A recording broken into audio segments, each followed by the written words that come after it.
Good morning and thanks for joining us for KBUI 2 News Midday. I'm Rick Douglas. Now to your top 11 stories at 11. This evening, St. Luke's is inviting the public to learn more about its planned expansion in downtown Boise.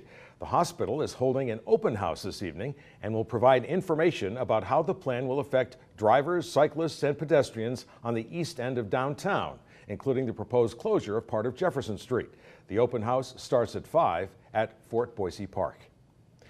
The U.S. Senate is set to vote on a bill regarding American prisoners being held in Iran. The bill, sponsored by Idaho Senator Jim Risch, would require President Obama to bring home all American prisoners currently held in Iran before lifting any economic sanctions against the country.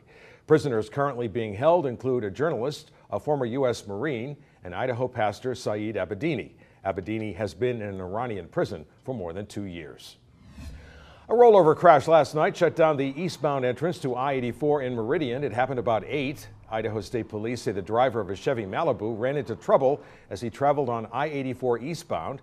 The car rolled across the on-ramp and came to rest in the median. He was going a little bit too fast. Somebody slowed in front of him. He made a lane change, lost control, rolled the vehicle. He was wearing his seatbelt, was uninjured.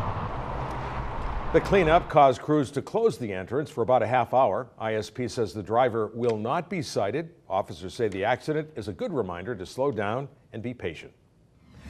Gas prices are still on the rise here in Idaho. According to AAA, the average price for a gallon of regular is $2.76. That's up 6 cents from last week. Nationally, the average is about $2.66 per gallon. This morning, 2 people are dead and at least 10 adults are unaccounted for after a tornado hit the East Texas town of Van. A local fire marshal says at least 25 people went to the hospital by ambulance and more by private car. He says about 30% of the town of about 2,600 was destroyed. A high school athlete from Everett, Washington died over the weekend when she was hit by a train on a trestle over the Stillaguamish River in Snohomish. Christie Barts was hanging out with friends who were jumping from the trestle into the river. They didn't hear the train whistle until it was too late. Some managed to scramble to safety, but Barts did not. Friends say she had planned to continue her track career at the University of British Columbia. An Oregon woman is suing United Airlines after her autistic daughter was deemed disruptive and they were both kicked off a flight back to Portland. Donna Beagle said the incident happened last week and it's still upsetting. Beagle said she ordered a hot meal for her 15-year-old, and not long after that, the pilot made an emergency landing in Salt Lake City, and Beagle and her daughter were ordered off the plane. An airline spokesperson said it was in the best interest of the passengers. Well, a man is recovering after police found him badly injured in an East Boise parking lot. Boise police discovered the man early Saturday morning near the Fred Meyer on Federal Way. Officers say the man's injuries appeared serious and might even be life-threatening.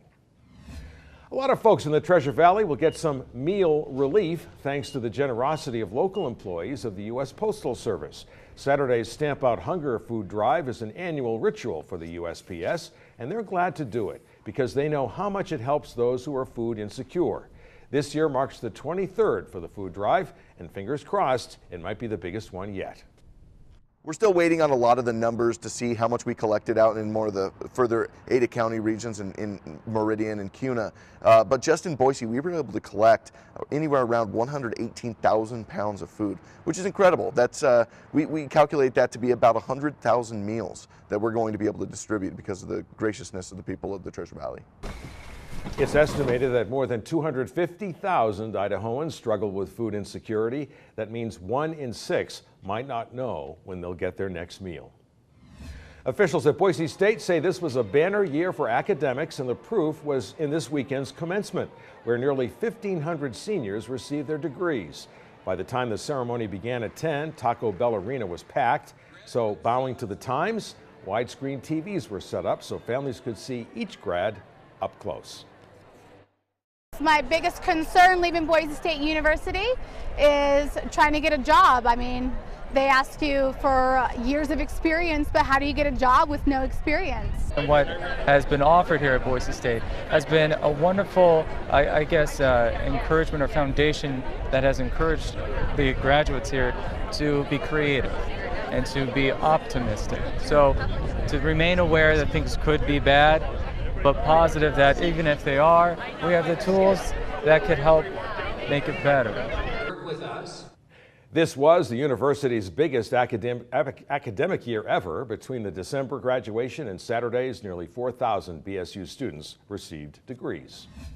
A painting by Pablo Picasso could fetch $140 million when it goes up for auction later today. The piece, called La Femme d'Alger, will be sold by Christie's auction house in New York. It was created in 1955 as a tribute to Picasso's friend and fellow painter Henri Matisse.